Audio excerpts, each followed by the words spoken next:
man nafa'a bihi wa bi barakati ulumihi wa bikum fid dharaini amin. Qala wassadisu, dan bermula yang keenam dari yang 13 rukun-rukun sholat. Tartibnya yang keenam ini kata pengarang kitab Syekh Hasbullah, al-i'tidalu, rukun sholat yang keenam adalah i'tidal. Nah ini para jamaah sekalian, i'tidal secara bahasa itu maknanya lurus, lurus, tegak. Ini makna lughah bahasa.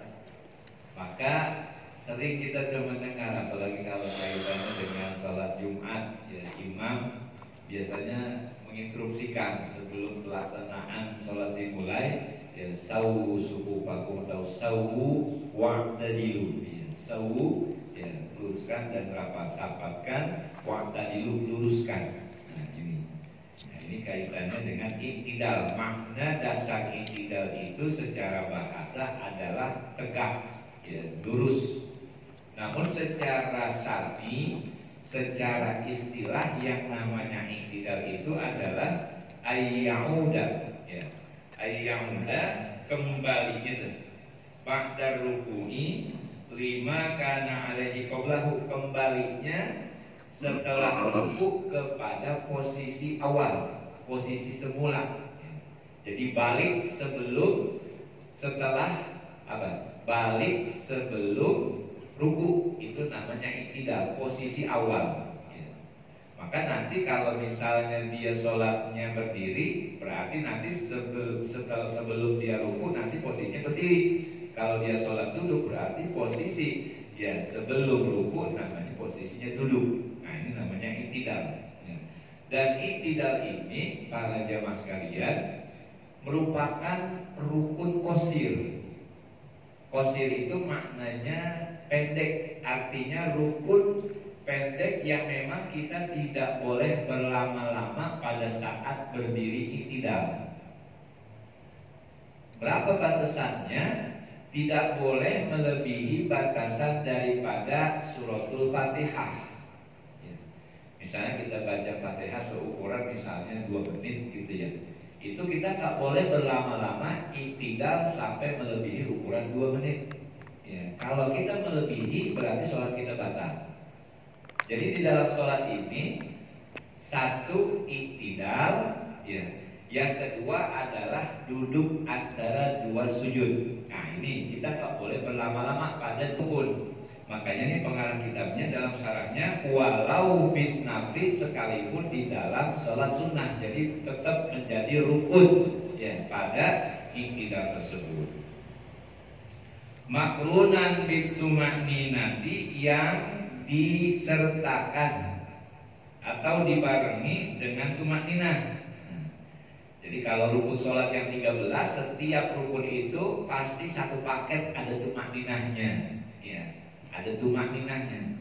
Kenapa? Ini tumakninah hal yang penting, apalagi terkait dengan masalah i'tidal, ya. Nah ini bahkan dalam sebuah hadis riwayat Imam Bukhari, ya, itu ketika itu ada, ya, orang sholat di zaman Rasul, akhirnya apa? Gesah, suruh ulang sama Nabi, ya. Dikatakan sumarfa, ya, angkat, ya, roksaka hatta ya'tadila watma'inna. Itu karena sholat yang gesah dilihat sama Nabi, suruh benerin. Kenapa? Dia i'tidalnya itu nggak benar, ya, sebelum dia tegak langsung turun. Artinya apa? Tumakninahnya kagak ada di situ, ya. Watma'inna artinya pakai tumakninah. Tumakninah artinya biar tenang dulu, ya. Ada jeda posisi seluruh tubuh kita, ya, tenang, tidak bergerak-gerak. Ini Nabi menyampaikan dalam sebuah hadisnya lantaran ada, ya, lihat jamaahnya ketika itu sholatnya nggak benar, ditegur sama Nabi di dalam sebuah riwayat Imam Bukhari. Nah ini makanya di sini makrunan bitumakninah, harus ada tumakninahnya, ya. hatta tastaqirul a'dha'u, sampai ya tenang tuh seluruh anggota tubuh kita ya. Jadi ketika kita bangun dari ruku ya, itu ada posisi kita kesunahannya untuk mengangkat kedua tangan. Jadi habis ruku, nah ini mengangkat kedua tangan hal yang sunnah ya. Tapi kalau kita meninggalkan nanti jatuhnya jadi makruh ya. Tangan tidak secara penuh. Artinya apa? Kembali makna dasar i'tidal. Yang namanya i'tidal adalah kembalinya sebelum ruku pada keadaan sebelumnya. Artinya keadaan sebelum ruku bagaimana posisinya? Satu, berdiri. Yang kedua, posisi tangan bersedekah.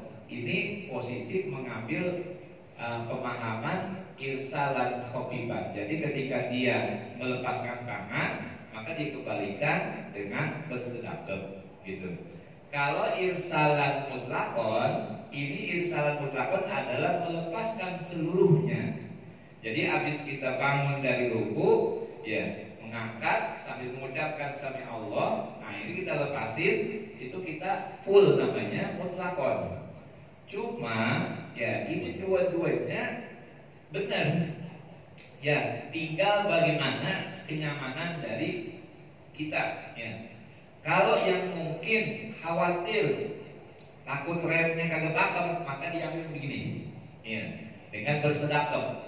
Tapi kalau seandainya dia remnya pakem, ya kita lepas irsalan mutlakon, lepas sami Allahu liman hamidah. Kecuali kalau memang dikhawatirkan dia khawatir nanti tangannya goyang-goyang, ini mengakibatkan sholatnya batal. Dalam mazhab kita 3 gerakan berturut-turut itu mengakibatkan batal sholatnya. Maka ini dikembalikan kepada kita. Kalau remnya pakem berarti silahkan seperti ini ya. Kalau seandainya dia nggak pakem boleh seperti ini ya. Cuma memang ganjarannya beda-beda ya. Yang lebih afdal dikembalikan pada posisi awal dengan posisi bersedekah ya. Ini kaitannya dengan kesunahan mengangkat kedua tangan pada saat i'tidal ya. Tinggal kita bagaimana aja ya, yang nyaman ya. Dua-duanya punya nilai yang besar, semuanya ada dasarnya ya. Kalau Syekh An-Nawawi Al-Bankani dalam kitab Kasifatus Saja itu memang dijelaskan ya, ada irsalan khafifan, ada irsalan mutlaqan. Nah, ini kaitannya dengan hal yang disunnahkan. Wal wajibu, kemudian dan yang wajib nih bihi pada i'tidal itu. Ini yang harus kita perhatikan, ayyahuda ba'da rukuni lima kana alaihi qablahu ini. Kembalinya setelah ruku, ya kembali orang yang sholat itu setelah ruku terhadap posisi yang sebelumnya. Artinya posisi sebelum dia ruku bagaimana? Berdiri. Kalau dia sholatnya berdiri. Kalau dia sholatnya duduk berarti kembalinya pada posisi duduk. Ini makna dasar daripada i'tidal. Min qiyamin au qu'idin tadi itu. Kalau seandainya dia posisinya berdiri, maka posisi baliknya yang diperhatikan. Dan yang disunnahkan atau yang menjadi hal yang sunnah, ayyakula fi hali rafihi, seseorang yang sholat itu mengucapkan pada saat dia mengangkat keduanya, mengangkat kepalanya itu minar ruku, bangun daripada ruku, mengucapkan apa? Tasmi yang kita sebut dengan sami Allahu liman hamidah. Nah, ini sunnah. Kita mengucapkan pada saat mungkin ada urusan atau bagaimana ketinggalan. Akhirnya ketika Rasul pada saat dia ruku, ya Sayyidina Abu Bakar baru sampai, ya ditahan dulu pundaknya sama malaikat Jibril tuh Nabi Muhammad. Jadi ketika dia mau angkat rada berat, rupanya ditekan sama malaikat Jibril tuh.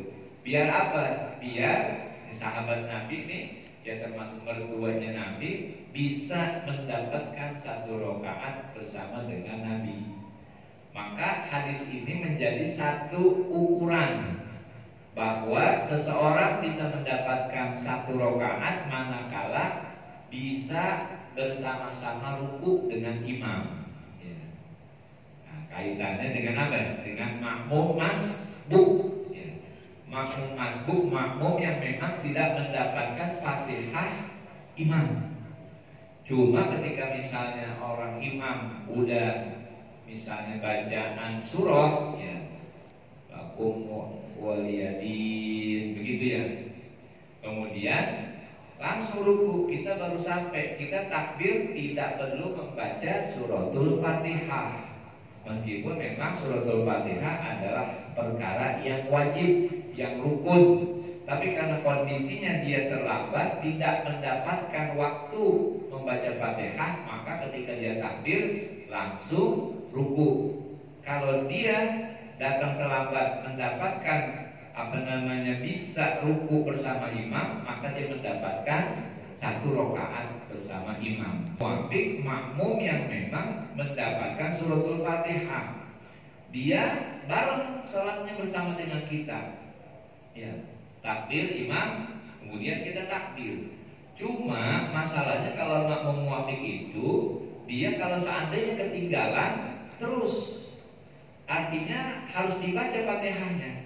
Misalnya imam baca surah, ya, baca surah misalnya Qul huwallahu ahad Allahus samad lam yalid wa lam yulad wa lam yakul lahu kufuwan ahad.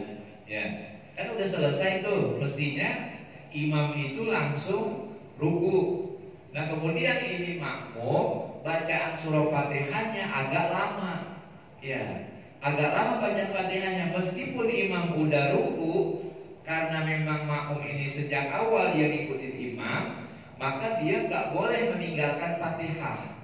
Ya, meninggalkan Fatihah itu nggak boleh. Jadi dia meskipun dia udah ruku, makmum harus merapikan bacaan suratul Fatihah. Sampai kapan? Sampai 3 rukun berturut-turut. Dibaca Fatihah, imam udah ruku. Masih baca Fatihah, imam udah i'tidal. Dibaca Fatihah, imam udah sujud. Ya. Itu sampai kapan? Sampai sujud yang kedua. Kalau sujud yang kedua imam makmum belum bisa ngikutin, maka dia ketinggalan rakaat. Nah, itu bisa dikejar. Sekalipun imam udah i'tidal, dia masih baca Fatihah, terusin. Ini sebab kenapa? Karena namanya makmum muafiq. Dan sunnahnya adalah buat imam. Ya, imam sunnah mengucapkan sami Allahu liman hamidah, dan ini dikeraskan. Ya, sami Allahu liman hamidah. Yang kedua, tetap disunnahkan juga buat siapa? Buat makmum. Ya, makmum juga ini disunnahkan untuk mengucapkan kalimat tasmi sami Allahu liman hamidah. Kadang-kadang kan orang ketika imam baca sami Allahu liman hamidah, makmum bacanya apa? Robbana. Selain makmum juga orang yang sholat munfaridan, sholat sendiri. Ya, sholat sendiri ya biasa begitu. Ya, jadi ada 3 nih yang disunnahkan untuk membaca kalimat sami Allahu liman hamidah. Bedanya kalau orang yang menjadi imam maka harus dijaharkan. Tapi kalau yang sholat makmum disirkan, dipelankan. Juga orang yang sholat sendirian munfarid itu disirkan atau dipelankan. Fa'idha kadala, ya, ketika dia tadi mengucapkan sami Allah sambil mengangkat kedua tangan tuh, mengucapkan sami Allahu liman hamidah. Setelah selesai dia lurus, ya. Jadi diluruskan dulu, ya. Ditegakkan, artinya tuh tidak ditegakkan, disempurnakan berdirinya. Kemudian apa? Qala, dia membaca doa.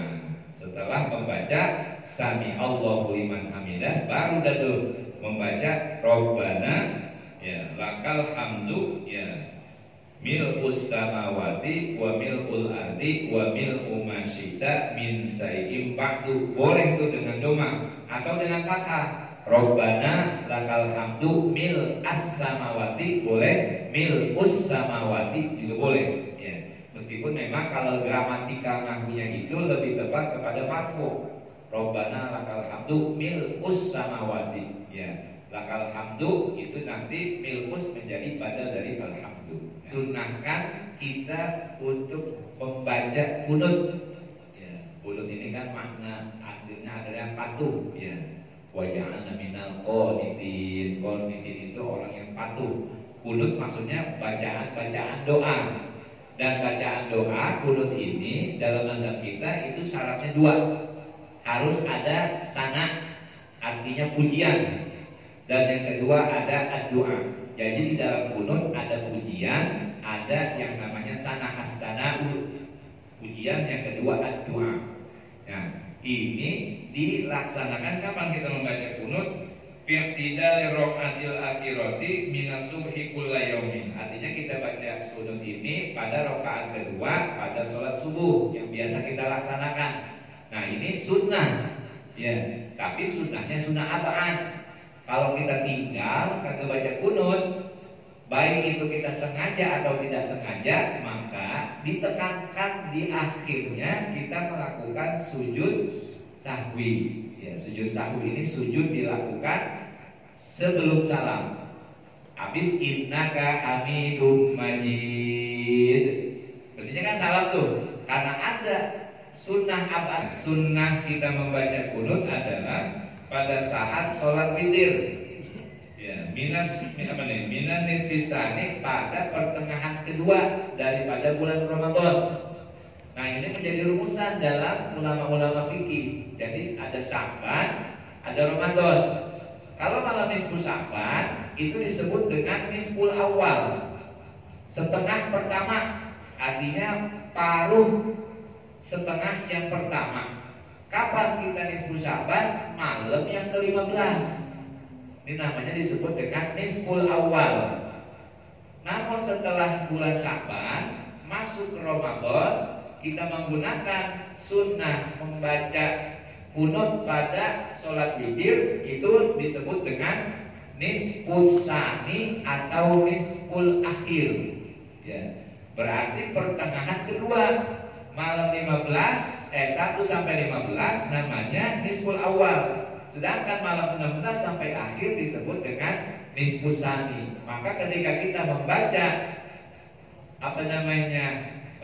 kunut pada sholat witir, itu yang tepat malam ke-16-nya gitu.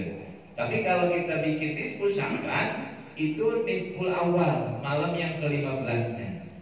Ini banyak dijelaskan dalam kitab-kitab fikih yang bersumber dari hadis-hadis Nabi. Jadi kalau yang kaitannya sama doa, kita apa? Aminkan.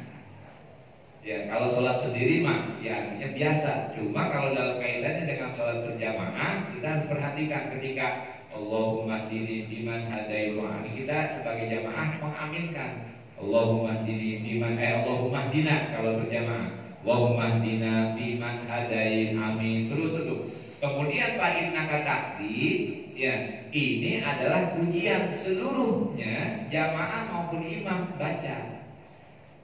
Kemudian di dalam fatwa ini dijelaskan wa minad du'ai as-shalawatun 'alan nabi. Ya.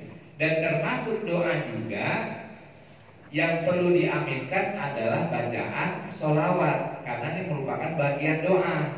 Maka ketika imam baca menjaharkan wa sallallahu ala sayyidina Muhammadin nabiyil ummi wa ala alihi wa sahbihi wasallam, ini disunahkan bagi makmum untuk apa? Untuk mengaminkan, gitu ya. Termasuk juga mungkin nanti nastaghfiruka wa natubu ilaik, asalnya itu doa. Tapi kalau kita dianggap lurus aja, mestinya itu dibaca sebagai amin. Cuma tidak terbiasa ya. Jadi kita biasanya umumnya untuk membaca kunut pada saat berjamaah dari Allahumma hdina fiman hadain, amin, wa abina fiman afait. Nanti ketika fa innaka ta'ti itu merupakan pujian. Jadi seluruhnya kita untuk membaca. Sekalipun misal ya kita ini adalah memang yang betul-betul bermazhab Syafi'i, yang mengikuti jejak para ulama kita untuk membaca kunut. Kalau sekiranya kita melaksanakan sholat subuh di tempat yang memang di situ tidak menggunakan kunut, bagaimana? Itu bisa Ya, dengan cara apa? Tadi ya kita baca doa kunut yang pendek tadi itu. Allahumma fili ya wafur udah wassallallahu ala sayyidina Muhammadin. Ketika imam sujud masih buru. Ya, itu ketika kita membaca apa? Kita berada pada kondisi makmum dan sementara makmum tidak menggunakan kunut. Kalau sekalipun kita nggak baca juga ya nggak apa-apa mengikuti kondisi imam. Jadi amin. Wassallallahu ala sayyidina Muhammadin wa ala alihi wa sahbihi wa sallam walhamdulillahi rabbil alamin.